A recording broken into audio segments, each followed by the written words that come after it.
I'm really awoken by boisterous yells. As I blink my eyes open, I see the Pango planted on Zack's face. Oh, there's Pango. But why you planted on Zack's face? What about my face? Why? Pango, you betrayed me! What is going on? Zack leaps off the bed, continuing his scolding, and the Pango scurries under the pillow. You scolding my Pango? What? I think you scared him. Get out of there! Why? Why told the Pango to get out? The Pango is so cute. How can you say get out? He snatches the pillow to reveal the Pango contentedly blobbing over his discharges. The Pango's eyes are still slitted shut and he wears a silly grin.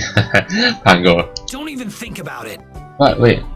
Oh no, oh, the discharges your baby, right? Huh? I mean, then my Pango's my baby, okay? Zack scoops up his discharges and forcefully gives them a shake.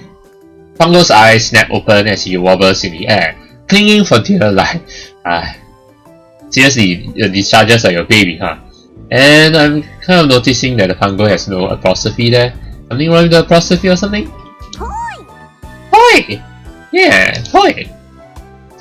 Zack doesn't cease his shaking and somehow the Pango seems to be hanging on. Hey, Pango wants to play with the discharges, come on! His small body jiggles up and down until he finally bounces to the floor. Toy! Oi, Prissy! Now Pango's angry. He glares daggers at Zack, who is too busy inspecting his discharges to notice. There's a sharp knock on the door. Barely comprehending what's going on, I shuffle to the door and open it a crack. I heard yelling. Is everything It's fine. Zack's just being overprotective of his discharges. She cuts off mid-sentence and her eyes grow wide.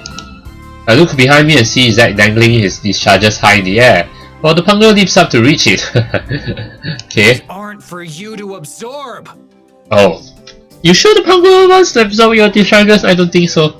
Well, I mean, his discharges are magic discharges, but still. See? Pango says, no, I'm not gonna eat the discharges, okay? I'll just wait for you guys downstairs. Yeah, just wait for us, yeah. Before I can answer, she turns around and walks away. I can't blame her for that. I close the door and start getting dressed. Yeah, I haven't gotten dressed yet, still in my pajamas. A long while later, I emerge from the room with the Pango sitting on my head. Zack has his discharges back in the holsters and shoulders his pack. We head downstairs and meet Leanna, who is waiting at one of the tables. Is everyone ready? Why do you look so grumpy, huh, Zack? Why? Yup. Yeah. As long as that thing doesn't come near my dischargers again. Come on, get over it, Zack. Poi. See, Pango, poi. Why are you still angry with me, huh? Pango sticks out his tongue. There. Leanna speaks before the two of them can start a game. Alright, then let's hit the road. Alright.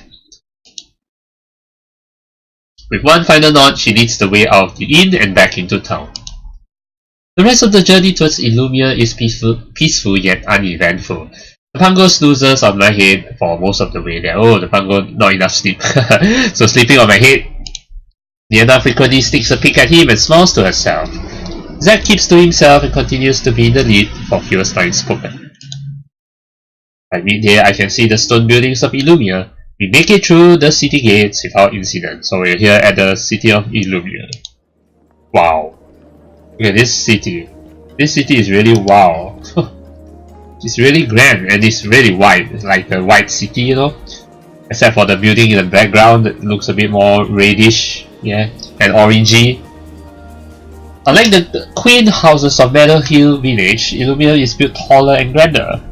There's more noise as people fill the streets. Zack stares down a side street. This is me.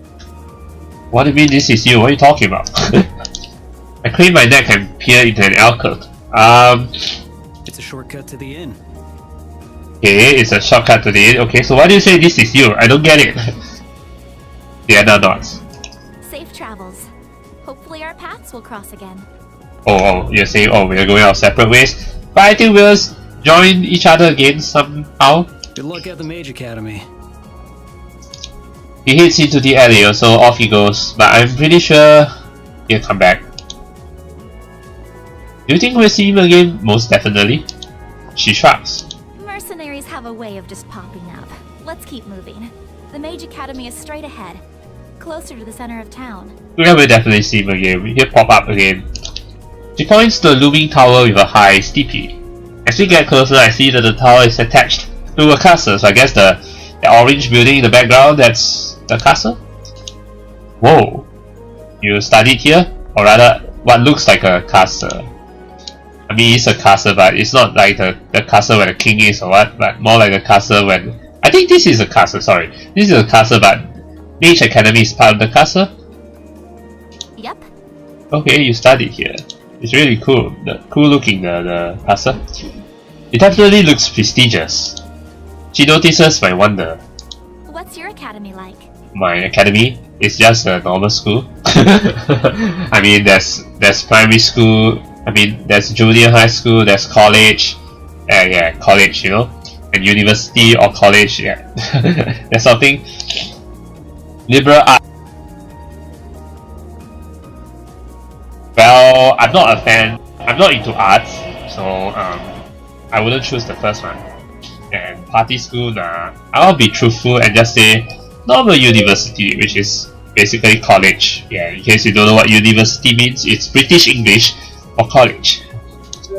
I shrug. The usual. There are a lot of students all studying different majors, but we all have required core courses which we have to complete before branching into our majors. Leanna nods. That sounds similar to the Mage Academy. Everyone here must learn magic and casting, but after that, we are able to choose a discipline. Okay, so it's similar, okay. Like becoming a Mage-Knight? Yeah, that's right. Okay. We begin making our way down the grand streets of Illumia. Once we arrive at the academy, Leanna pushes right through the route, iron gates, and leads me across the expansive court. Yeah, so we're inside the castle already. Also the Mage Academy, the orange looking building. Students pass by in flock, chatting animatedly. Each of them wears nearly identical long cloaks, differing only in color. But I guess Leanna is not really wearing a cloak, right? Yeah, I know she's just wearing a Mage-Knight outfit, but it's not a cloak. Leanna glances excitedly at a girl wearing a white cloak. Do you know her? No, but we're in the same house. Oh, same house. What does that mean? Like, dorm or something? You can tell by her cloak. Oh. White means she's learning wind magic. Oh, that explains why you're wearing white outfit, right? So it means wind magic, okay? I pay more attention to the specific colors. There's white, red, blue, and green. So if white is wind, let me guess, red is definitely fire. Blue is definitely water. Not sure about green. Green I guess is earth. I bet I can guess which color represents what. Wind is white. Leanna nods. Red is fire, blue is water, and green is earth, see? She grins. You got it. Yeah, because I have played a lot of RPGs, so I know. Then Leanna was like, huh? RPG? What? We walk past an enclosed field. A young man sporting a green cloak holds a book in one hand. His other hand aims his manipulator straight ahead of him. His mouth is pressed in concentration and beads of sweat line his forehead. After a few tense minutes, that's some sound. The earth rumbles beneath him and dirt spikes shoot out of the ground. That was awesome! Come on! Alright, I want to see more of that. Is there thunder? I don't think there's any thunder, but well, I would love to see thunder. Or lightning for that matter. Leanna pulls on my arm, reverting my attention back to the task at hand. We enter the east wing of the castle and into an open foyer. Or foyer, however you pronounce it. There are only a scattering of students wandering these halls, and most are accompanied by an adult wearing long black robes. I assume they must be the professors. Okay, black robes.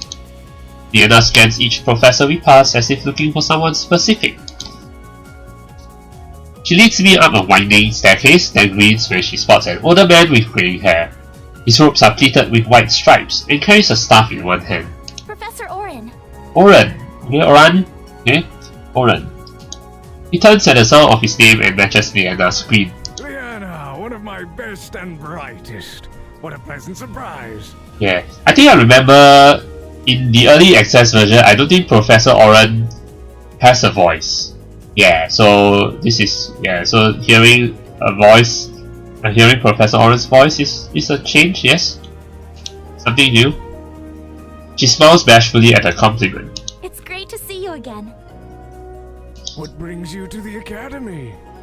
Yeah, we want to learn about, why I have a lot of magic, carry a lot of magical energy. Actually, I'm here on official business.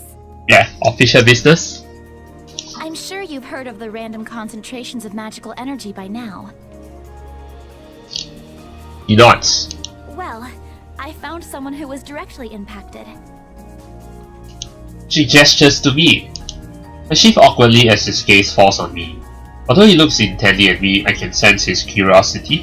What exactly do you mean by impacted? Like I just boom. Here? I mean, I just appeared here, I was investigating a report of unusual magic energy in Meadowhill, and it turns out the concentrated energy originated from him. Professor Orin raises a skeptical eyebrow. That level of energy would tear a human apart from the inside. Are you sure you weren't mistaken? Except that I'm not a human from this world, I'm an alien human from another world. If that makes sense. My manipulator read the energy level. I mean, alien, another word for alien is foreign, so alien means foreign, so yeah, I'm an alien human in this world anyway. Maybe we can use the Academy's equipment to scan him again. Scan me again? What do you mean? You have not used the Academy's equipment to scan me before. Why are you saying again though? But okay, anyway. Yes, let's do that. He motions for us to follow him, then turns down the hallway. We arrive in a spacious room. Oh, so this is the magical equipment, except that this background looks like the background that we saw earlier, except that they just add the creators of this visual novel just added the magical equipment there. So, okay. There's a large device on one end of the room which is separated by a wall of glass. The device has two panels on the side which stretch up about 8 feet off the ground. On the other side of the room are a handful of students and professors. They consistently focus their manipulators in what I assume to be magical tests and every so often jot down notes. A couple of pangos openly roam about the room, mostly ignored by the people. Oh, pangos are here, and they seem to be more welcomed here. If one wanders a little too close to a crystal, a student chases it away. Otherwise, they leave each other be. I thought you said pangos weren't really welcomed in society? Leanna looks fondly around the room, a reminiscent smile on her face. So they are welcomed here? They aren't, but mages tend to like them. Pongos absorb residue energy on the mage from casting, which is surprisingly nice. Oh. Kind of feels like a gentle massage. Oh, so they keep the pangos here for the massage, okay? I can see the massage, okay? Professor Orin gives her a soft nudge. Go ahead. Okay. She nods and turns to me. We're gonna take another scan of you now. Alright, but what do you mean another scan? Oh, I mean the first scan, I guess, is from the manipulator, but it can be misinterpreted because when she said let's use the magical equipment again. So it's like you're saying that the magical equipment from here again? Yeah, so a bit misleading there, but okay, what she meant was take another scan as in earlier because she scanned him using her manipulator, now she's using another magical equipment to scan you. To scan me. You're talking about that huge thing behind the glass, right? Yeah, it looks intimidating, but it functions the same way as my manipulator. Alright.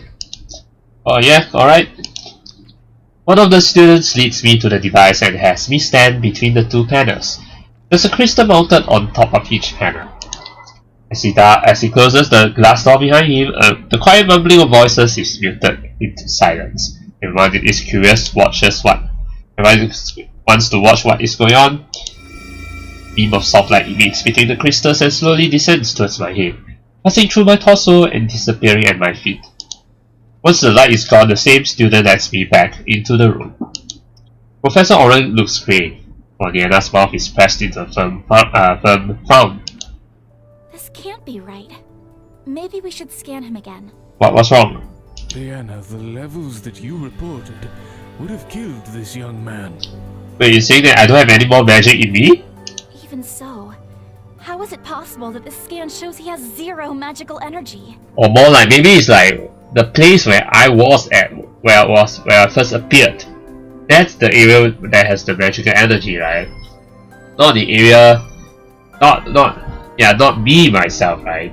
So that could be one theory. Another theory could be that the Pango ate all my energy. But I don't think that's possible. I think it's more like, maybe it's like, yeah, the place where I first appeared, that is the area which has a lot of energy coming from the area that I'm at. But now that I've left that area, I have no energy at all. No magical energy at all. She holds out her manipulator. Just as when we had first met, a pale light glows. Like our initial meeting, as she holds her manipulator closer to me, the light remains unchanged. Leanna's face falls. Professor Orin puts a comforting hand on her shoulder. Had he just cast it? Perhaps it was magical residue which you had read. As you know, that tends to slowly leave the body after each magic use. Well, he might have subconsciously, Pixel Fate might have subconsciously cast the magic, and then now it's gone. I don't know. She shakes her head. It was too high a reading to just be residue. Maybe I'm the special one. I can cast a lot of magic. A lot of magical energy. How about that? Defend Leanna. Don't get involved. But I think, yeah, we're good. Actually, we must defend Leanna, okay? Because it did happen, you know. So yeah, we have to defend Leanna, okay? The last time Leanna used her scanner thing on me, that little glowy light was pulsing like crazy. Like it was almost flatlined. It was peeping so much. Professor Orin seems intrigued. Then perhaps it was a faulty reading from your manipulator. What, faulty reading? Yeah, there's nothing wrong with a manipulator. Come on. Perhaps. I can hear the skepticism in her voice. It seemed to be working fine before. Leanna shakes her head as if asking me not to continue. Yeah, we argue any further, it's not like we're going to prove anything by arguing any further. We need evidence, right? I should get back to my students, but I hope I get to see you again. Alright, see ya, faceless Professor Orin. Professor Orin gives Leanna's shoulder one last comforting squeeze before he leaves. This line sounds weird though. What do you mean, one last comforting squeeze? This is a really weird line. I mean, like, oh, comforting squeeze. Oh, like seriously. Come on, this line could be phrased better, yeah. While discussions have been taking place, I noticed the Pangos would watch me with interest. The green one starts to gravitate me towards us. See, the fact that the Pangos show an interest, even the other Pangos show an interest in me, means that they actually do detect some magic. It's just that the manipulator and this magical device are not working for some reason here. Maybe the Pangos here are absorbing the energy from me. That's why it's not working or something. Maybe it's interested in Leanna's magic? But then why does it look like it's heading towards me? Boy? Wait? I look down and see my wobbly blue friend at my feet. Hey, you're back. Where have you been? He bounces on the ground and fixes me with his wide smile. Suddenly he stops and stares at a green Pango who blinks back at him. He hops towards it and grins. Is the green Pango a female? Poi. Yeah. What's up? I'm just translating what this Pango is saying. Hey, what's up? Oi. Oi, hey! How are you? Howdy, man! My Pango's eyes widen. Oh, you're Pango too? Poi. Yes, I am! The green Pango grins and hops away, and my Pango follows it. Come on, follow me! I have no idea what just happened, but why do I feel all warm and fuzzy inside? I mean, it's cute. As the Pangos run off, a professor in a wheelchair rolls towards us. Although he's lost all his hair, it doesn't seem as old as some of the others. Leanna. If you guys know X-Men, and then even the portrait looks so much like Professor X. Professor Xavier. Okay, so this guy is Professor Xavier. I remember in the early access, yeah, there wasn't a portrait of this guy. So now that we get a portrait of this guy, it makes a lot of sense that this guy is clearly a reference to the same professor in X-Men. Why this reference? But I mean, not that I mind, of course. She doesn't bother containing her surprise. Professor Xavier! But like, it's kind of funny because like, I mean, Professor X, we know him from the X-Men. He manipulates the mind control, right? His powers are mind control, but that has nothing to do with magic, right? So it's like translating Professor Xavier into a magical world. I don't know, but anyway. Pleasure to meet you, the Professor Xavier. Why am I thinking? Why am I thinking? I mean, nothing wrong. I mean, we can say the Professor Xavier, the Professor Xavier. Are you Professor X twin? Let's go. Wait, your name is Professor Xavier? He blinks. Yes. Have we met before? No, we have not met before, but I have met you in a comic book. Yes, totally. You know X-Men? X-Men is Professor X. You know Professor X? Professor Xavier? He's your friend, right? Or your brother, or what? Or your twin, or what? I don't know. Professor Xavier teaches the effects magic has on the human body, including any genetic mutations from frequent use of magic channeling. Oh, that doesn't sound the same as mind control, but okay, I'll take that. I mean, to Xavier and Xavier, they were bound to have different professions, even though they are brothers or twins. My eyes grow wide as I gape at him. Professor X teaches about mutants! Oh, yes, that's true, yes. Or more like, yeah. I don't think he actually teaches about mutants, but rather he teaches mutants. You know, there's a school for the mutants, right, in X-Men, and Professor Xavier set that up, so the two of them share concerns. Professor, is there something I can help you with? Leanna, how high was your original energy reading? Oh, maybe Professor Xavier is actually curious. In the thousands. Thousands, that's a lot. He creases his brow and ponders quietly. Tell me, are you familiar with the theory of temporal rifts? Temporal rifts. Oh, now it sounds... Xavier starts to sound like Xavier, because I mean, in the X-Men world, there's such a thing called temporal rifts. Leanna and I both shake our heads. In the most basic sense, a temporal rift occurs when the fabric of the universe is torn. In the midst of this tear, there is a moment where the parallel worlds overlap. Yeah, so it's like basically different dimensions. Leanna and I glance sharply at each other. Would it be possible to cross between these worlds? Well, I mean, you just crossed into this world, so... It may be in theory, but it'd be very difficult. After all, that type of travel between worlds would require an immense amount of energy. An amount that no human would be able to manipulate and survive. But maybe Earth has an immense amount of energy, unlike Terra, you know? That's why most elders have dismissed this as nonsense. But listening to all that's been said today, it coincides quite closely with this theory. Yeah, it does coincide, but we need proof.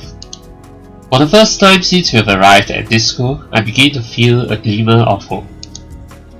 What more can you share about this theory? Well, not much, I'm afraid. As I said, most consider it to be either nonsense or too inconsequential to waste their time on. But you're still researching on it, right? Although there is one man who spent his life developing and researching this theory. He used to be an instructor of this academy. Oh, where's this man? What about you? Is he still in Illumia?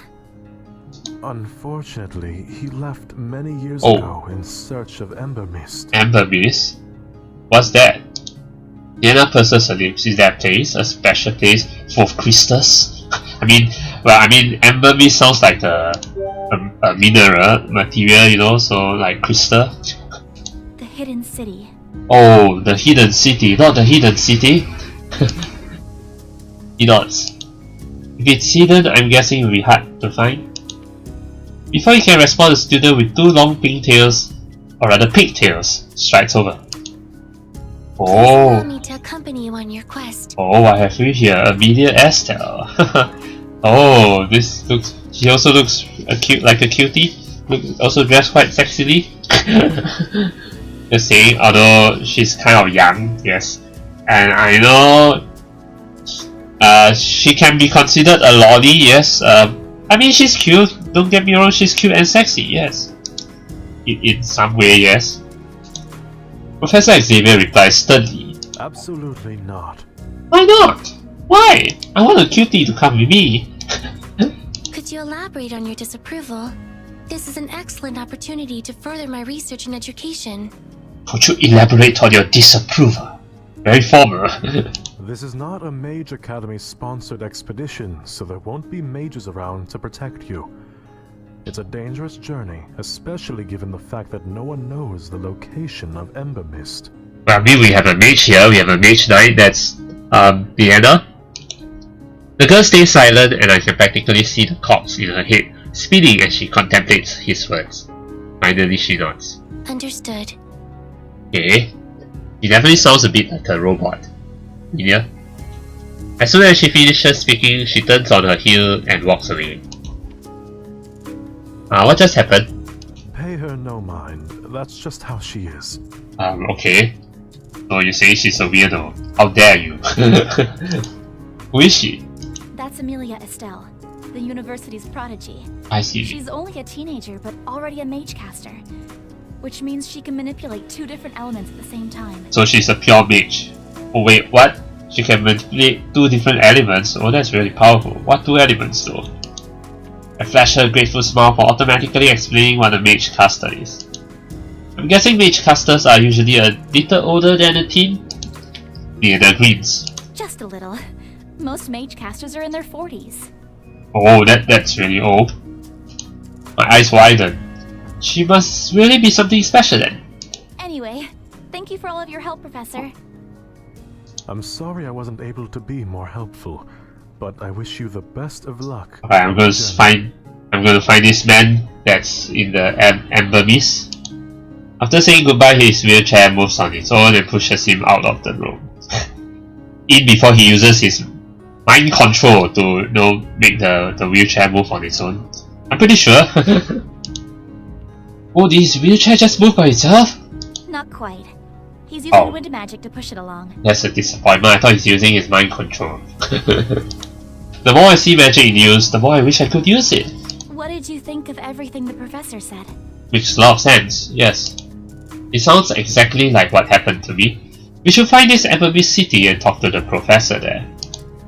She nods. Unfortunately, no one knows how to get there. Well, there has to be someone who knows how to get there. Let's stop by the inn.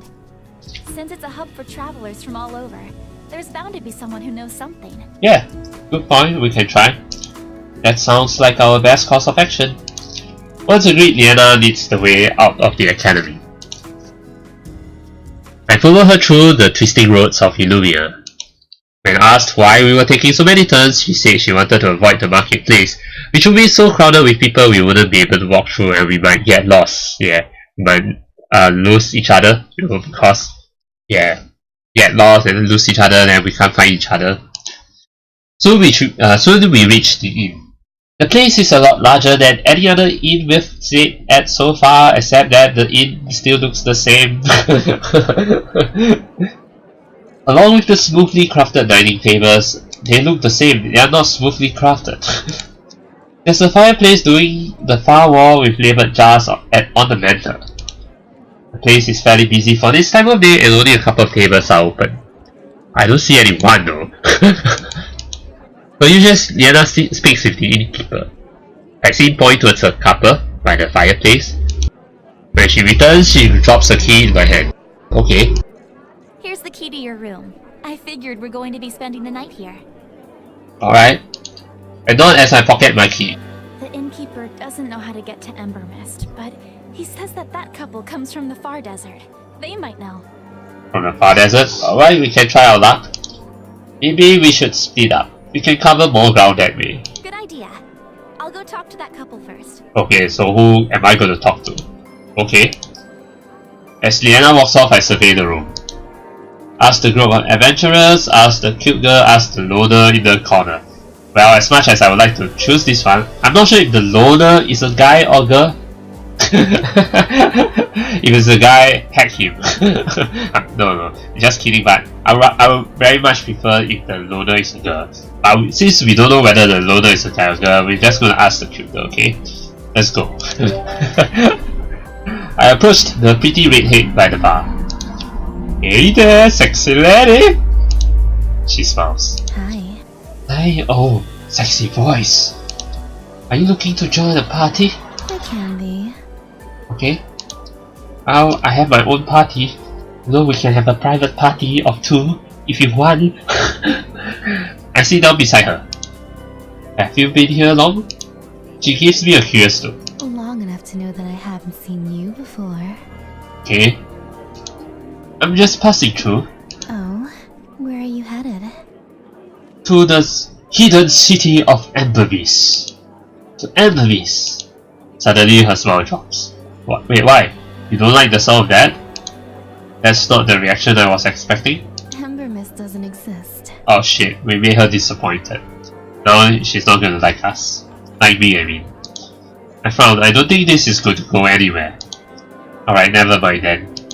Her smile drops again as she grabs her drink.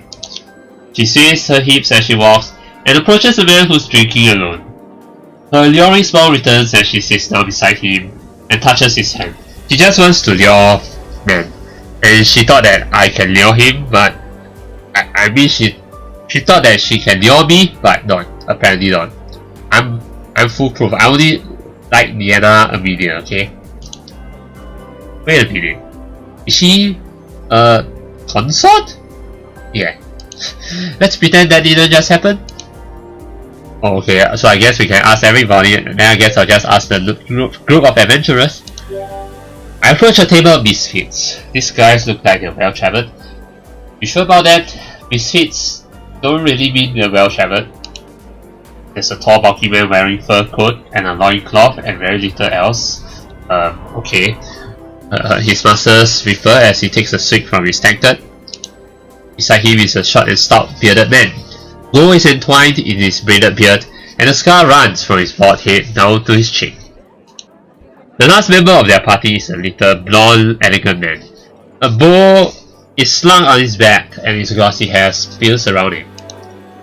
Hey there! The blonde man grins while the other two peer at me. Well, aren't you a tall, refreshing drink of water? That sounds really weird. Why are you calling me a drink of water? I'm not some liquidy thing or what? I'm Randall, but you can call me Randy. No, Randok. I'm gonna call you Randok. Okay, Randoof, okay? Randoofus, okay? He winks. Oh shit, this guy. I don't want any girly man, okay? Nope, I'm out of here. Bye! And this must be why my mother told me not to talk to strangers. One of the reasons.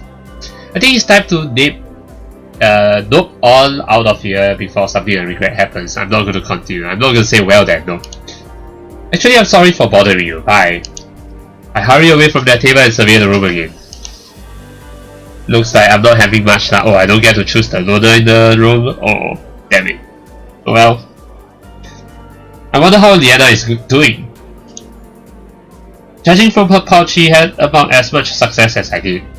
I don't think this is how you're supposed to phrase it. What do you mean had about as much success as I did? That's a really weird way to phrase it. You should say something like, judging from her pouch, it looks like she didn't succeed. Like me, you know, that's it. We make our way back to the bar. Greetings. Oh, Amelia. Amelia waits for us by the bar, and I'm startled to see her presence. Leanna looks just as shocked. Aren't you underage to be here? What are you doing here? Yeah, you can drink beer, right? I've come to accompany you on your journey. What? Why? Well, not that mine, but why first? Professor Xavier made it very clear that you were to stay at the academy. His logic is rational, but my presence and assistance is far more beneficial for you than it is for me to remain at the academy. Okay, so you're saying that following your guts rather than your logic. Okay? What assistance? I am aware of the location of Ember Mist. What? Wait, what? You know? How is that possible? How I know is irrelevant. What do you mean irrelevant? We need to know. Alright, if you know, then tell us where it is. I will gladly impart this knowledge into you should you accept me as a travel companion. Or is that a condition? But the Academy won't let you go. She shrugs. If I cannot go, then I suppose neither can you. Well, not really. I mean, we can look for someone else. But I think, yeah, we'll be finding a needle in the haystack if we try to. I mean, we have an opportunity right here because Amelia knows. Seems to apparently knows the location of Emily, so I mean we can trust her. I mean she definitely looks trustworthy now. I mean, she's a cute girl after all. Cute girls are always trustworthy. Well, not always. Leanna bites her lip. I can tell she's torn. We should let her join. This is a bad idea. No. Cute girls, any girl that's cute, we should let her join. Okay? Rule number 1. That's rule number 1. Okay? We should let her join.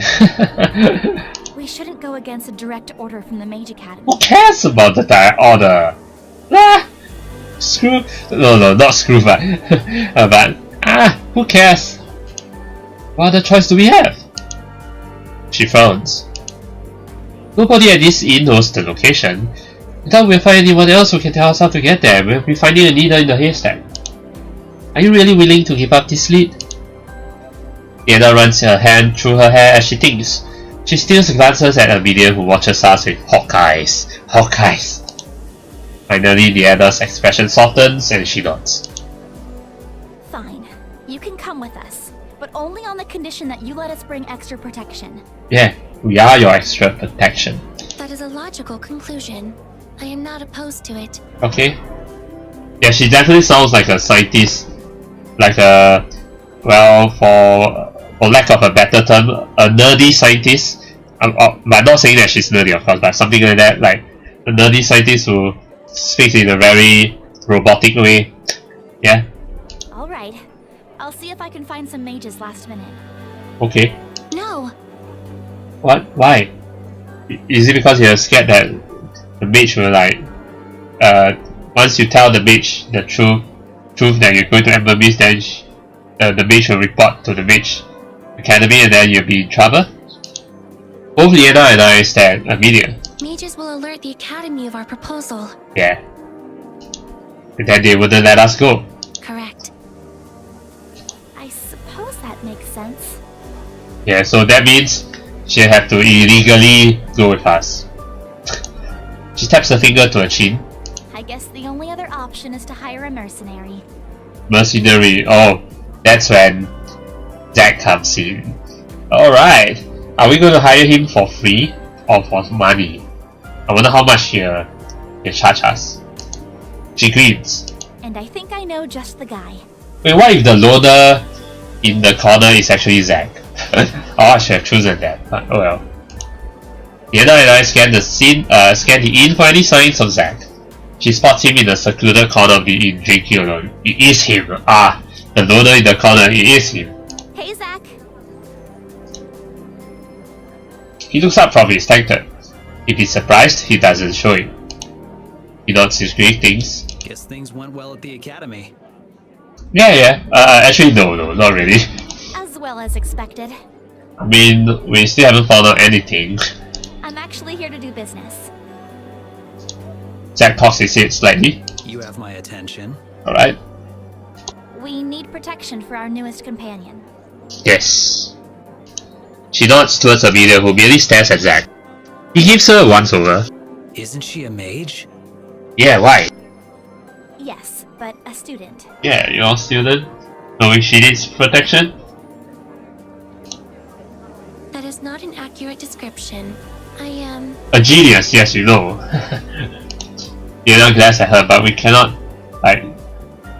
You can't tell a stranger your true, your true status, your true identity. A student. While not untrue, I have fulfilled the necessary curriculum to be considered. You are a student. Amelia! Yes, don't argue. Leanna is clearly exacerbated. Amelia cocks her head to the side and studies Leanna curiously. She's confused. Amelia is confused. Anyway, what we're trying to ask is, are you for hire and will you accept this job? Zack pauses and takes a long swig from his drink. He looks from me to Leanna to Amelia, then pauses again. Finally he nods. Oh, for free? Alright. Okay. Really? That's great. What's the condition? What's the catch? We're headed to Ember Mist. No catch? No money? Zack raises an eyebrow. The hidden city? Oh, you know about it? We have someone who knows the way. Zack's gaze falls on Amelia. Interesting. Yeah, are you curious? Want to come with us? Alright, now that we have our team, what do we do now? There's no point in beginning our journey when the sun is almost gone. Alright. That's true. I should return to the academy before my disappearance is observed. Alright, then first thing in the morning tomorrow we'll leave. Okay? Good idea. We can reconvene here tomorrow morning. Okay. The three of us leave Zack alone and Amelia heads out of the inn. Just as she leaves, a group of young adults burst in. They laugh loudly and their cheeks are flushed as if from dancing or running. A circlet of flowers is on each of their heads. Oh. Leanna gasps. Oh, the festival! Oh, festival. Festival? The dancing festival? Yeah, it's a celebration of the spring equinox. Do you want to go check it out? Spring equinox. Actually, I'm not sure what equinox means, so do enlighten me if you know. Well, I can always Google later, but I know what spring is, so... But basically it's a celebration of the spring or something, some event. Sure. No, I'm not gonna say no, I'm tired. Come on, don't be a party pooper. Sure. Sounds fun. Leanna agrees. And I think there's gonna be another mini game up ahead, so can't wait to play the mini game. It is. It's one of my favorite festivals. Nice. We exit the inn. Although the moon has traded places in the sky with the sun, the streets are still bustling with people. Leanna and I follow the crowd until we reach town square. Oh, well, look at the city at night. The city at night is really beautiful, and I just noticed the crystal at the top. It's shining. Yeah, but really beautiful. The city is really beautiful at night. Yeah. Colored strings of crystal lights hang from the large cherry trees lining the perimeter of the square. The light spills soft rainbows on the smiling faces of the townsfolk. The heavenly aroma of spices and grilled meat entices me towards the festivities. A simple stand is set up on one side of the square where musicians play a jaunty tune. They tap their feet in time to the beat and dancers swirl around the center of the square. As we pass through the square, giggling girls offer circlets of flowers. Leanna happily accepts hers and lets the girl place it on her head. It's so beautiful. Everything looks so different. Although, well, we only see the beautiful city at night, but I don't see any like actual festivities going on. It would be cool if they added that detail in, but we can't hope for everything, right? I mean, yeah, we can't ask for everything. Her eyes sparkle and she taps her feet to the rhythm of the music as she watches the pairs of dancers jumping and twirling. For the first time since you've met, Leanna's face holds no trace of caution. My eyes are drawn to her as her smile lights up the entire face. She turns towards me and I quickly look away. I hope she didn't catch me staring. But she should. She should catch me staring, okay? Would you like to dance? Of course. I'm up for it. Time for some bumping and grinding. It sounds a bit weird, but can you handle my mat with the boys' skills? I can dance. Well, don't be a party pooper. You can't say I can dance. Just say I'm up for it, okay? As much as I would like to go for this one, but this is only appropriate if it's a boy or a girl. But yeah, so I'm up for it. I'm not a street dancer, so yeah, I'm not a street dancer, so I'm up for it. Let's go. Sure, but I've never danced like that before. Oh, how do you normally dance?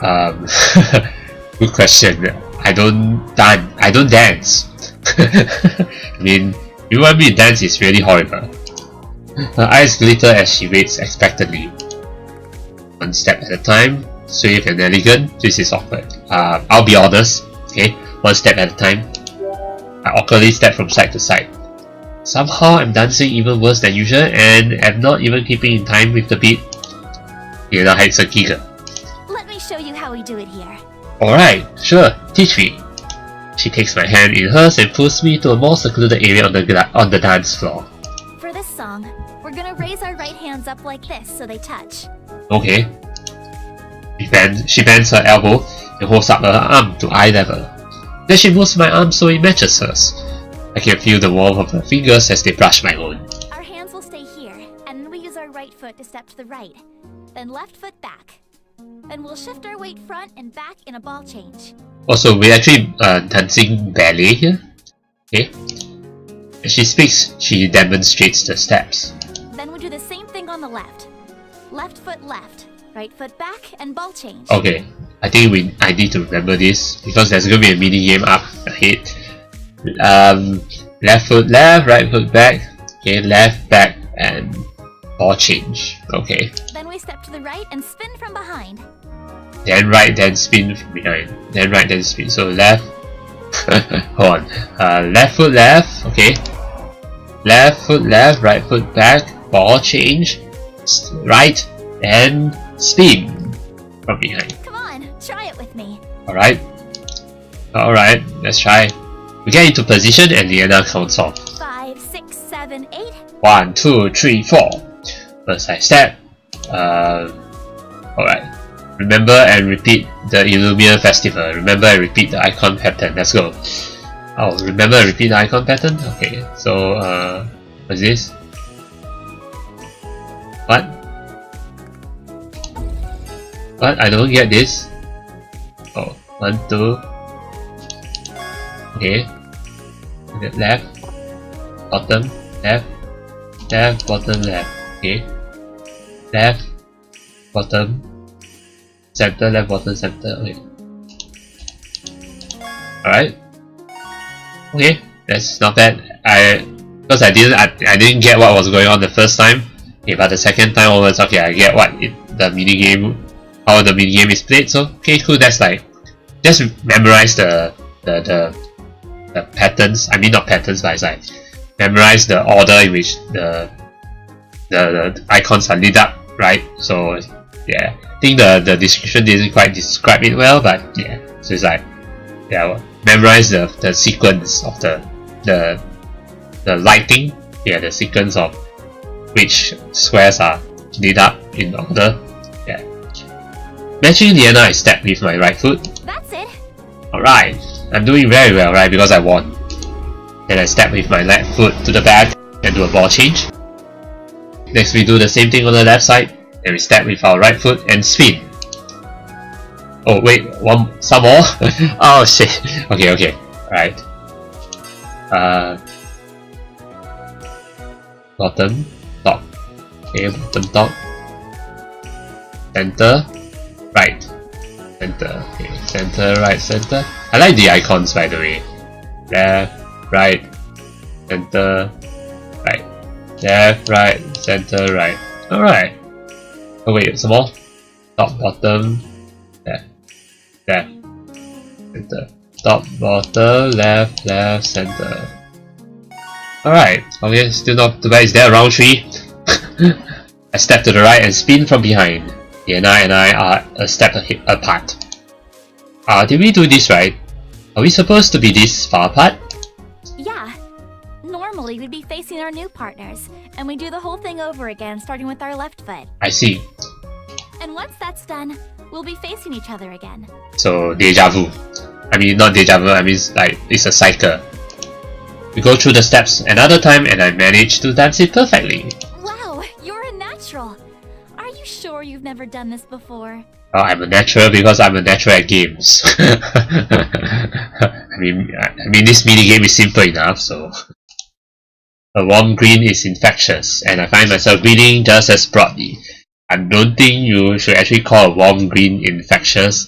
I mean, okay, maybe. Because it kind of puts it in a negative light, but yeah, I mean warm green is like maybe instead of infectious, like is attractive. Not say attractive, but it's like Oh, it's tempting, yeah, it's very tempting, you know, something like that. It's because I had such a great teacher. Oh, that's a smooth line to say. Oh, yeah. Her cheeks flush, and as she's about to reply, our gazes sweet. She's blushing, yes, we're reading her heart. Leanna's breath catches in her throat, and she seems to forget what she's about to say. For a second, I forget about the crowds of people around us. All I can see is her, yes. All the background is just invisible people, okay? Invisible people. Leanna is the only person that we're seeing. The rest are all invisible. Then someone jostles us and we quickly look away. What just happened here? I catch her glancing at me and she smiles shyly. So, do you think you're ready to join the rest of the dancers? Yeah, of course. I'm game if you are. I hold out my hand, and she accepts it with that same coy smile. Then I lead her out to the dance floor. We dance late into the night until our feet ache and our throats grow hoarse from laughing. We had a great time. The party is still going strong as Leanna and I return to the inn and head to our separate rooms. Yeah, we cannot stay too long because we need to go set off early next morning. Yeah. I haven't had that much fun in ages. Yeah. As I fall into my bed, I enter dreamland with an immense smile on my face.